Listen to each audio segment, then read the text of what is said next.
Bienvenue dans Question de relations, le podcast qui nous aide à cultiver des relations de qualité dans un monde qui a tendance à nous isoler. Chaque mois, je pars à la rencontre de sociologues, psychologues et experts des relations humaines pour vous aider à mieux comprendre les relations dans un monde qui change et passer concrètement à l'action. Après chaque épisode, j'envoie une newsletter avec les points clés à retenir et les conseils actionnables directement dans votre boîte mail. Le lien est en description. Allez, passe à l'épisode maintenant. Bonjour Mathieu, Bonjour Elliot. toi tu es donc spécialiste en sciences comportementales Exactement. et tu as mené des enquêtes passionnantes justement pour comprendre pourquoi tant de personnes aujourd'hui se sentent seules dans notre société alors qu'elle est pourtant hyper connectée a priori. Et tu en as fait un livre qui s'appelle La fabrique des solitaires. Et aujourd'hui, mon intention, c'est de comprendre d'où vient cette crise de la solitude qu'on observe aujourd'hui et qu'est-ce qu'on peut faire aussi pour y remédier. Et pour commencer, j'aimerais savoir un petit peu comment t'en es venu à t'intéresser toi à la solitude. Qu'est-ce qui t'a mis sur cette piste? Bonjour Elliot. Merci d'abord pour cette invitation à ce podcast. Je suis ravi d'échanger avec toi. Pourquoi je me suis interrogé sur la question de la solitude? En réalité, j'avais écrit un premier livre en 2017 sur l'état du pays qui s'appelle La France en face. Et j'avais été extrêmement marqué par le nombre de Français que j'interrogeais sur différents aspects de leur vie qui me parlaient de la solitude. Et j'en ai conclu qu'il y avait un océan caché qui était peut-être à investiguer, et c'est pourquoi, après le covid, j'ai commencé à travailler sur la question de la solitude, à la fois en me basant sur des études chiffrées et aussi en interrogeant beaucoup de Français, grâce notamment à un institut qui m'avait permis de me fournir des fichiers d'individus que je pouvais interroger tout au long de cette enquête. Et donc tu as appelé ton livre La fabrique des solitaires. Pourquoi cette notion du coup de fabrication? Quel est le constat que tu fais justement par rapport à ça? En fait, la question de la solitude, elle est pas nouvelle. Elle est consubstantielle à l'humanité. Nous sommes des animaux sociaux, et parce que nous sommes des animaux sociaux, il y a aussi une partie de nous-mêmes, qui recherche l'autre, et une autre partie de nous-mêmes qui quelquefois a envie d'avoir des moments propres, des moments pour soi. Cette question de la solitude, donc, elle est pas nouvelle. En revanche, ce qui est profondément troublant, c'est la vague de solitude exprimée par les citoyens. Aujourd'hui, quelques chiffres pour remettre un peu en perspective.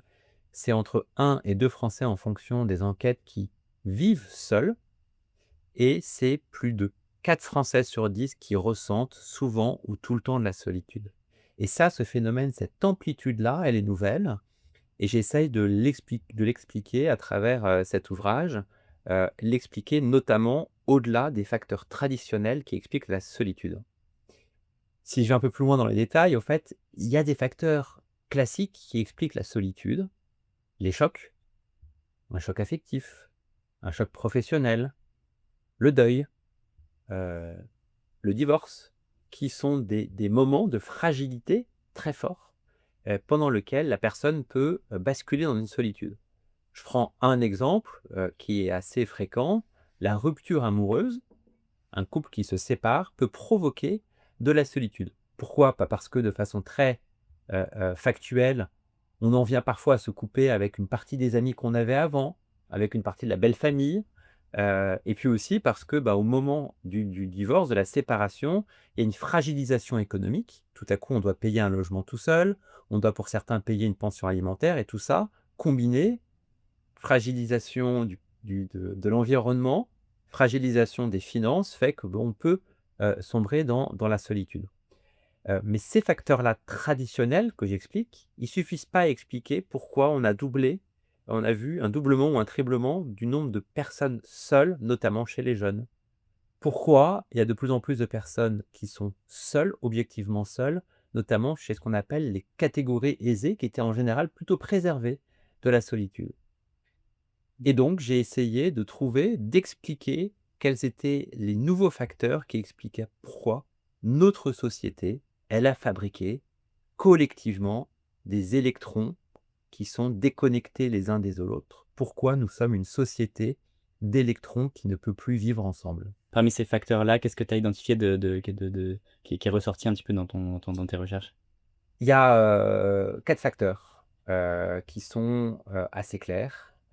D'abord, il y a le travail, qui a totalement changé de forme et qui ne joue plus son rôle d'agrégateur social.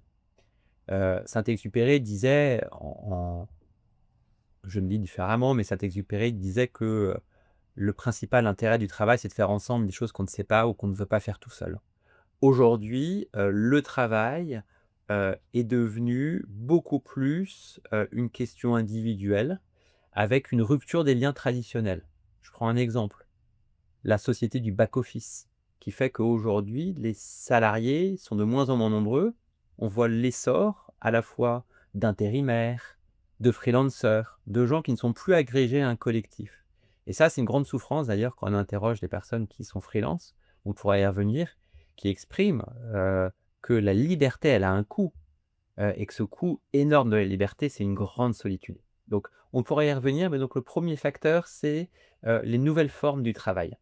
Le deuxième facteur, c'est la la l'explosion du temps passé sur les réseaux sociaux qui constitue une trappe à solitude et en fait, aujourd'hui, de plus en plus de gens en ont conscience. La difficulté, c'est que les réseaux sociaux, ils sont fabriqués, ils sont conçus pour nous rendre prisonniers et donc c'est très, très dur de sortir des réflexes qui font qu'on va scroller en permanence. Je pourrais y revenir aussi. Il y a un troisième facteur, qui est la structure même de la so de l'organisation de notre, pays, et notamment la France pavillonnaire. C'est la France des pavillons, des maisons individuelles, qui ont été un rêve pour beaucoup de Français dans les années 50, 60, puis même aujourd'hui. Sauf que cette France pavillonnaire, elle n'a pas été créée pour générer du lien. Un village a en son sein un clocher, une mairie et des lieux de sociabilité. La France pavillonnaire, qui est la France qui a explosé en termes de démographie, plus 59 depuis les années 70, elle n'a pas été pensée pour générer du lien. Et on voit très bien pendant la crise des gilets jaunes, c'est assez passionnant, pendant la crise des gilets jaunes, il y a toute une partie de cette France pavillonnaire, cette France solitaire, qui va prendre les ronds-points. Et qu'est-ce qu'elle va faire sur ces ronds-points? Du lien. Du lien. Et elle va créer des cafés. Mmh. Des moments, des lieux où elle va pouvoir se retrouver. Donc premier facteur, que j'évoquais, le lien au travail. Deuxième facteur, les réseaux sociaux. Troisième facteur, l'organisation du territoire avec, cette France pavillonnaire qui est une trappe à solitude. Et puis il y a un quatrième facteur, je pourrais y revenir aussi, qui est la société du tout marchand. Et la société du tout marchand, elle fait qu'aujourd'hui, quand je rencontre quelqu'un, quand je suis appelé au téléphone, quand je reçois un message, je suis convaincu que ce message-là, cette personne-là que je rencontre, elle va chercher à profiter de moi. Il y a d'ailleurs 7 Français sur 10 qui pensent que la plupart des gens cherchent à profiter d'eux. Et ça, c'est un signal de l'énorme, méfiance qui s'est installée entre nous, a priori, et qui fait que les gens n'ont plus qu'une seule chose en tête lorsqu'ils rencontrent quelqu'un, c'est la peur. Mmh. Intéressant et d'où c'est venu justement cette méfiance en fait, des uns qu'on peut avoir de plus en plus, en tout cas qui est observée? Ouais, comment elle s'explique? Tu parles du tout marchand du coup, Oui, alors, hem, sur la question du tout marchand, ce qui est ce qui est très intéressant, c'est qu'on a basculé d'une société où il y avait des endroits qui étaient marchands et des endroits dans lesquels c'était pas la loi du marché qui s'imposait. Toi, Elliot, il y a des moments où tu es payé pour faire quelque chose et puis il y a des moments, où tu considères que tu vas donner de ton temps. Sauf que l'espace accordé aux marchands, il ne cesse d'empiéter. Mmh. Je prends quelques exemples. Vinted ou Le Bon Coin. Aujourd'hui, quand tu n'utilises plus un habit, quand tu, n'utilises plus, des affaires, ton premier réflexe, c'est de les vendre. Il y a 20 ans, le premier réflexe, c'était de les donner. Aujourd'hui, quand, tu, veux, remplir ta voiture, ton premier réflexe, c'est Blablacar. Hier, le premier réflexe éventuel que tu pouvais avoir, c'était l'autostop. Je pourrais multiplier à l'infini. Aujourd'hui, tu as ton voisin, qui, est bricoleur, tu vas hésiter à le solliciter parce que ton voisin, il sera peut-être sur des plateformes où il va vendre une partie de son temps sur des plateformes pour, du bricolage. Ce que ça veut dire, c'est que partout aujourd'hui, le marchand s'installe et ça crée une rupture qu'on ne voit pas de prime abord, mais qui fait qu'il y a de moins en moins de place qui est laissée au gratuit. Et puis il y a un deuxième élément qui, je pense, est hyper important, qui est lié aux réseaux sociaux, qui est cette fabrique de soi.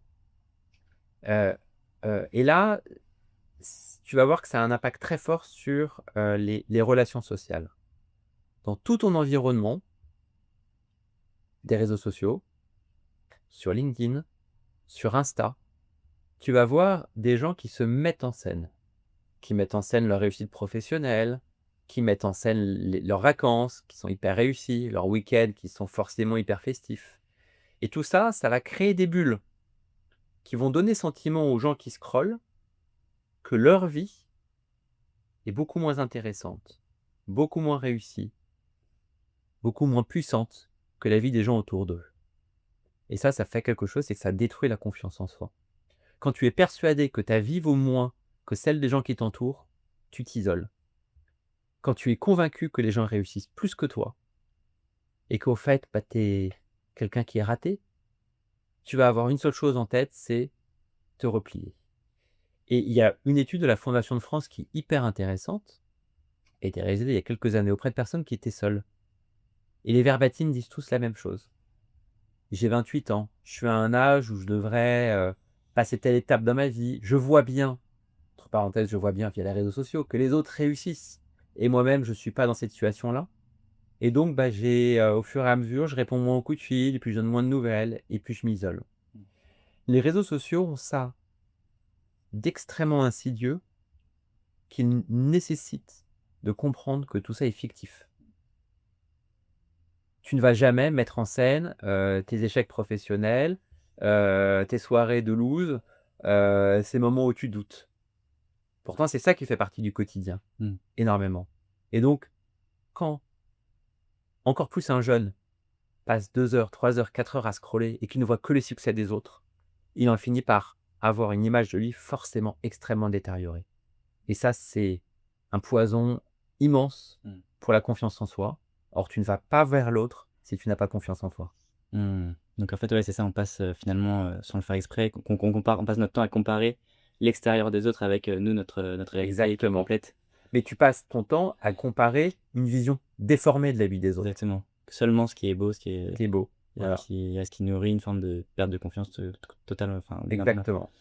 et tu parles effectivement des jeunes notamment, tu donnes un Ouais, chiffre, vertigineux, ouais, tu dis qu'en 2010, donc il y a 2 des ouais, 18-30 ans étaient en situation d'isolement. ouais, En 2020, on est monté à 13 et en ouais, 2021, donc juste après le Covid, ouais, 21. ouais. On est un peu reflué, OK, ça a un peu reflué depuis, d'accord. 2 ans, mais les chiffres restent Mmh. extrêmement massifs d'isolement relationnel objectif. Alors il y a 2 choses Ouais. à avoir en Ah, tête. c'est intéressant. Il y a l'isolement réel et le sentiment, d'isolement/solitude.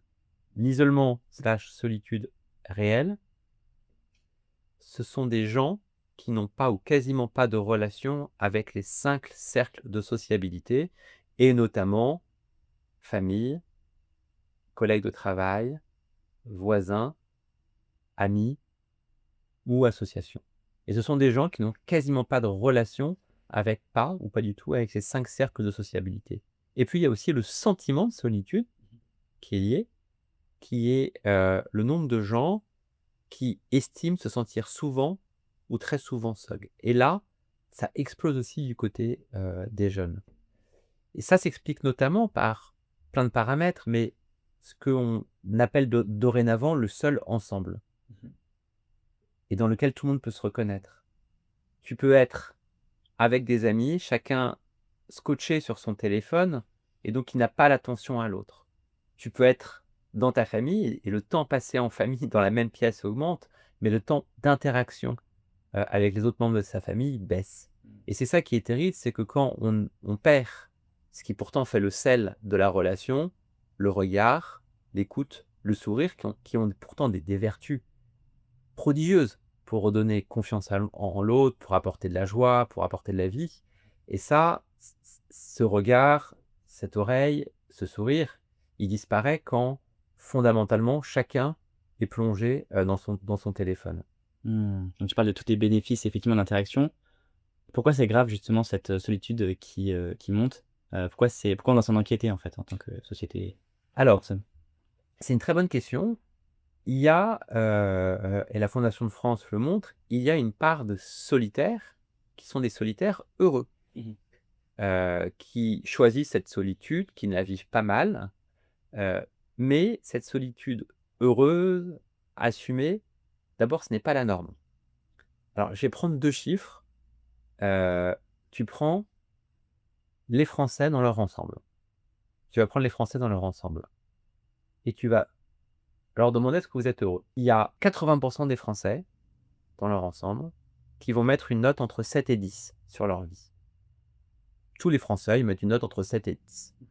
Et ensuite, tu vas prendre juste les personnes qui se déclarent seules, qui ont un sentiment de solitude. Et là, le nombre de gens qui mettent une note entre 7 et 10 est de 36%. Les gens qui sont seuls, en général, se sentent beaucoup moins heureux, beaucoup moins épanouis que le commun des mortels. Et il y a un deuxième chiffre, plus dramatique, c'est que le nombre de personnes qui pensent au suicide à la fin de leur vie est beaucoup plus élevé chez les gens qui sont seuls. Et en fait, ça répond à ce que on ressent tous. Nous sommes faits pour les autres. On vit pour les autres, avec les autres. Nous sommes des animaux sociaux. Et d'ailleurs, il y a une étude hyper intéressante, la plus grande étude qui a été menée par l'université de Harvard. Et cette étude, elle montre que la clé du bonheur, ils ont suivi des milliers de personnes sur plus de 100 ans. Et ils révèlent, cette étude que tout le monde peut aller consulter, que la clé du bonheur, ce sont les relations. C'est pas l'argent, ce sont pas des conditions matérielles, c'est le fait d'avoir des relations humaines avec des gens qui nous sont proches. C'est pas forcément le fait d'être marié ou pas marié, c'est pas forcément le fait de s'engueuler ou pas de s'engueuler. C'est le fait d'avoir des gens auprès de qui pour qui tu comptes et qui comptent pour toi. Et ça, c'est un déterminant fondamental, du bonheur. Et dans les grandes villes, il y a un phénomène, assez contre-intuitif qui fait qu'en fait, effectivement, il y a une forte solitude, justement, dans les grandes agglomérations. Et tu parles notamment dans ton livre, des solitaires du week-end. Mmh. Qu'est-ce que c'est que ce phénomène? Alors en fait, c'est un phénomène que j'ai repéré, notamment, à partir d'entretiens qualitatifs, de gens qui avaient, une sociabilité, qui pouvait exister parce que, bah, pendant la semaine, tu es au travail, pendant la semaine, tu rencontres du monde, pendant la semaine, où tu es, étudiant et puis tu as quand même un petit peu de vie.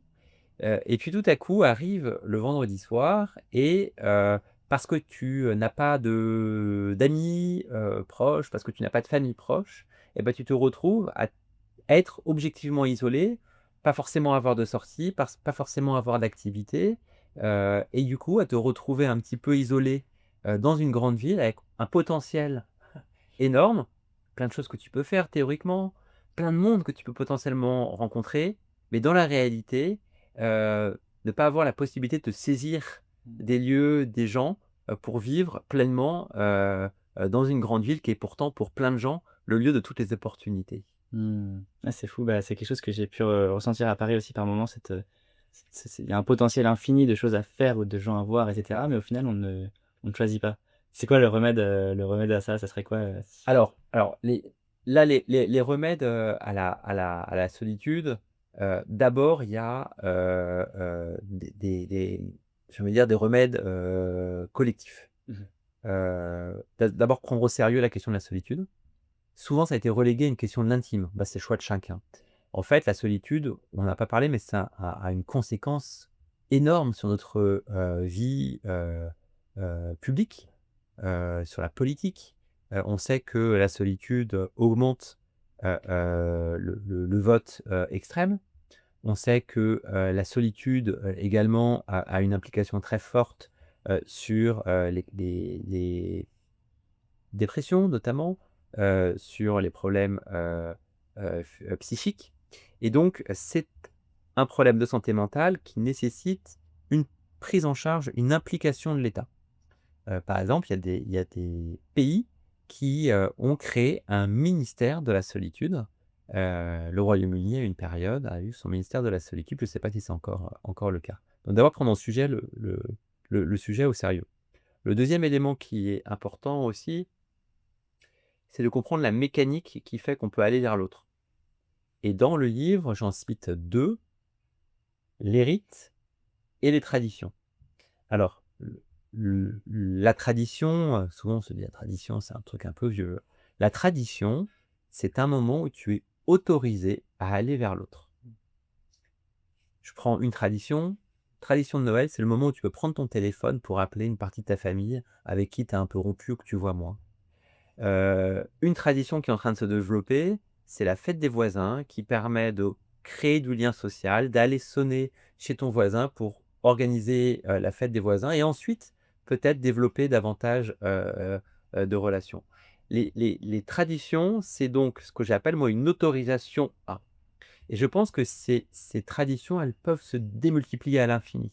Tu pourrais avoir, la fête des anciens, du collège ou du lycée qui fait que chaque année et ben, tes amis, tes vieux amis d'enfance que tu n'as pas vus depuis 20 ans, tu es autorisé, à aller, les contacter et notamment ceux qui sont, à Paris. Et tu pourrais multiplier ça par, l'association des anciens des écoles, mais les anciens des entreprises. Parce qu'en fait, c'est dans les lieux où tu as créé des liens que tu vas plus facilement en recréer des nouveaux. À côté de ça, il y a un point, moi, qui me semble fondamental, c'est aussi de pouvoir se libérer de, ces prisons qui nous enchaînent. Se libérer, des réseaux sociaux, passer moins de temps sur les réseaux sociaux, apprendre aussi à aller vers l'autre et tu ne peux pas aller vers l'autre si tu n'as pas confiance en toi. C'est pour ça qu'il faut se libérer des réseaux sociaux et enfin, plusieurs études montrent que le meilleur moyen d'aller vers l'autre, c'est aussi soi-même de prendre conscience de sa force. La force d'un sourire, la force d'un petit mot, qui sont autant de moyens, en fait, pour générer du lien social. Parce que quand tu te sens seul, il faut que tu saches que la personne, probablement qui est en face de toi, elle se sent seule. Qui va faire le premier pas? Voilà. Puis ensuite, il existe aujourd'hui énormément, d'initiatives, pour lutter contre la solitude, Time Left, qui permet en fait de générer des restos où on n'est pas sur du dating, on est sur vraiment, bah, rencontrer des gens qui sont nouveaux et puis voir, bah, si on peut élargir son cercle d'amis. Donc si je résume, il y a une prise de conscience par, l'État, 2, il y a, la capacité à créer des rites, des traditions qui vont aider à enclencher un premier pas. 3, c'est la prise de conscience par la personne qu'elle a des freins.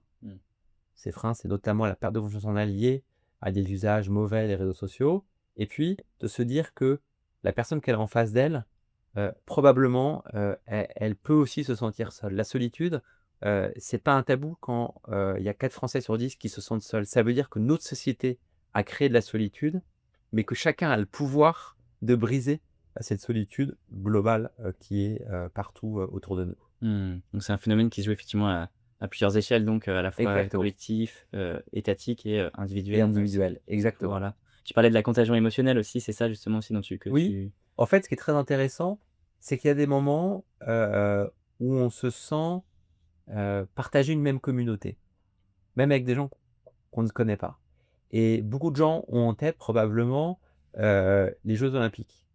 Les Jeux olympiques pour ceux qui ont, vu des épreuves même, dans des bars, dans des cafés, il s'est passé quelque chose et ça s'explique très bien en sciences comportementales.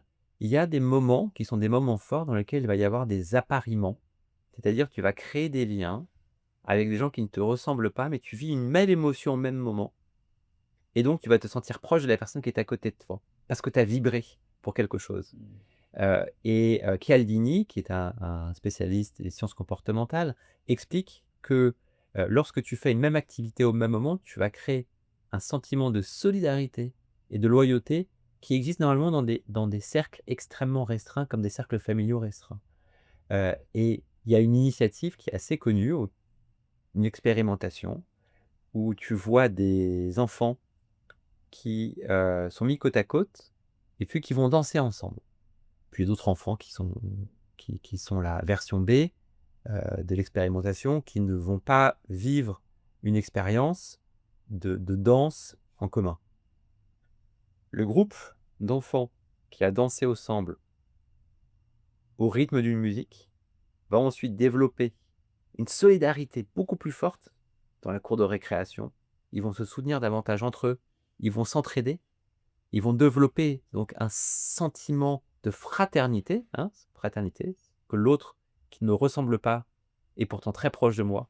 Pourquoi? Parce qu'ils ont vécu une expérience commune et partagée. Et donc ça plaide pour une chose, c'est le retour des expériences au niveau national, au Mmh. niveau communal, au niveau des villes, et 2 que ces expériences-là, elles soient puissantes pour qu'ensuite ça génère un sentiment de fraternité. C'est quelque chose qu'on avait, totalement, vu aussi au lendemain de moments beaucoup plus dramatiques qui étaient les guerres, où des gens qui étaient les frères d'armes avaient développé un sentiment de proximité extrêmement fort parce qu'ils avaient vécu des moments puissants. Ils peuvent être soit négatifs comme celui que je viens d'exprimer, soit extrêmement positifs comme les jeux olympiques, mais en tout cas, Mmh. il est possible de créer des moments qui rapprochent des gens, Mmh. Ouais, l'importance du faire ensemble de finalement faire et de se ensemble. retrouver. Exactement.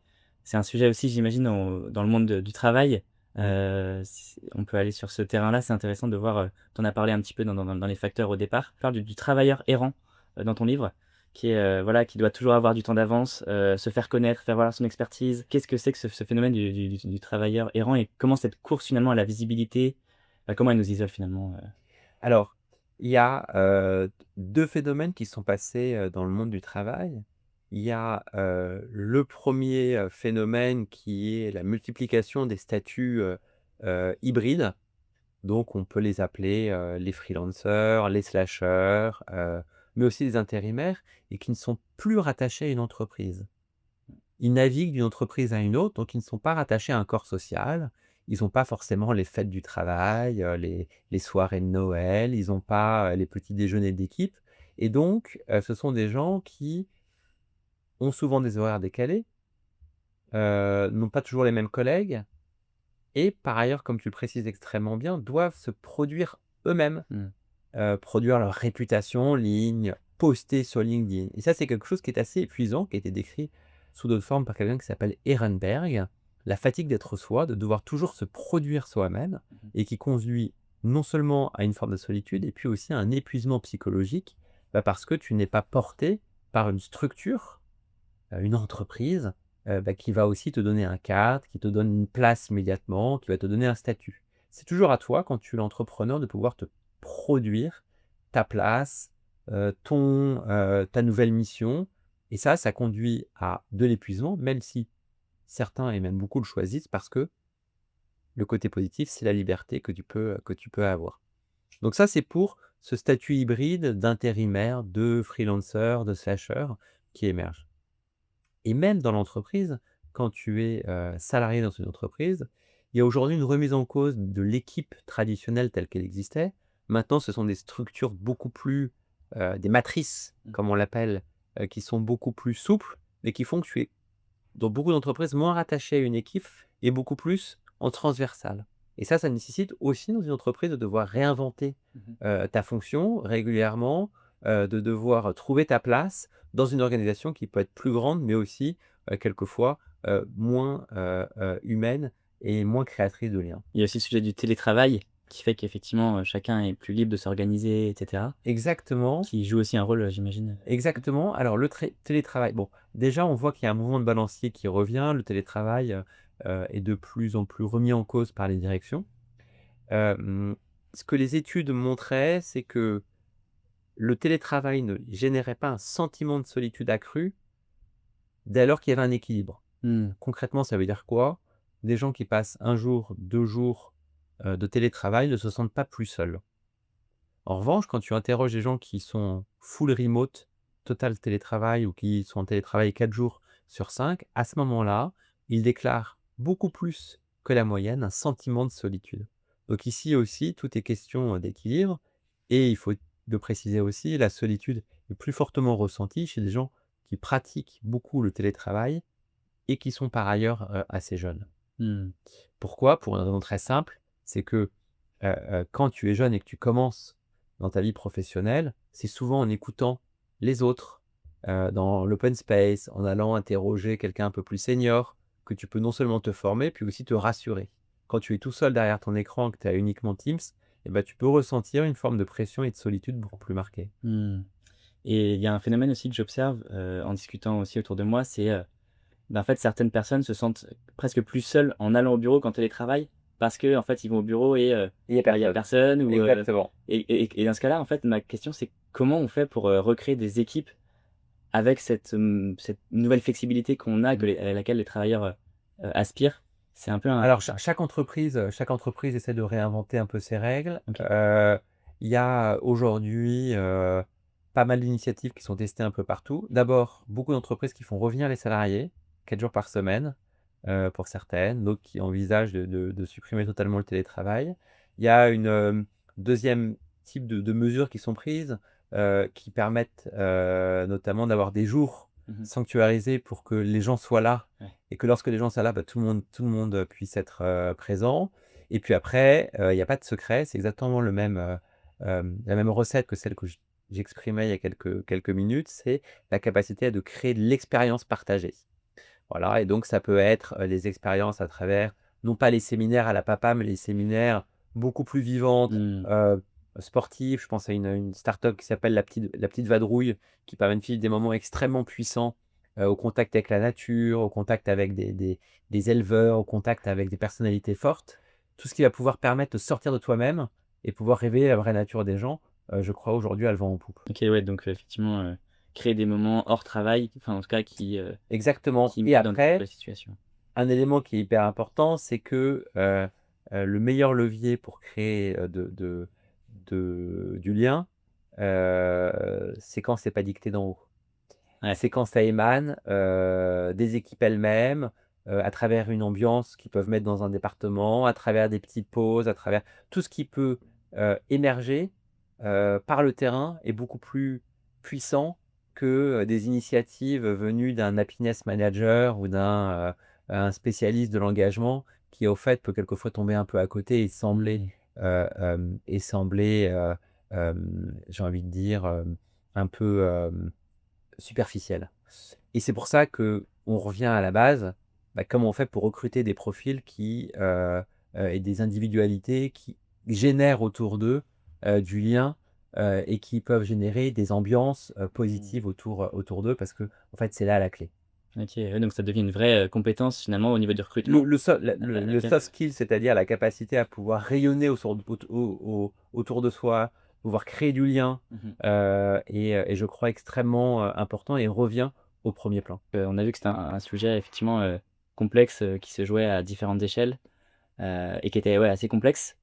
Est-ce que tu gardes espoir, sur, le fait qu'on puisse recréer du lien, bah, à l'échelle, collective? Oui, parce que, je pense qu'on a touché le point bas, mais que, notre nature profonde, la nature de l'humanité, c'est de générer du lien social. Être avec les autres, c'est la condition, de la prospérité, du bonheur, du vivre ensemble, et on est déjà en train d'inventer une nouvelle voie. Ça prend de multiples formes, on en prend conscience de cette solitude, et il y a des nouvelles générations qui, sont déjà en train, hem, de détourner un vieux modèle.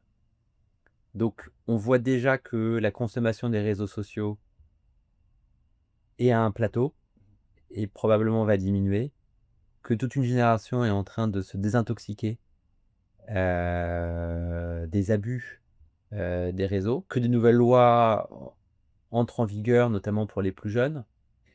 Et donc je pense qu'on va revenir vers une société, plus fraternelle. Ma seule question, heu, réside dans la période de transition, et pendant la période de transition, il faut éviter que, à l'ère de l'indifférence qu'on a vécue, de l'électron, libre, de l'individu poussière, ne succède une France du clivage, du moi contre les autres, qui serait aussi dramatique que, l'ère, totalement individualiste qu'on est en train de vivre et qui est en train de s'achever. Je pense qu'on est à un moment où potentiellement, on peut arriver à une forme de retrouver une forme tribale, un peu clanique, Mmh. hem, violente, et qui ne serait pas mieux Mmh. qu'une société, d'individus poussières qu'on connaît aujourd'hui.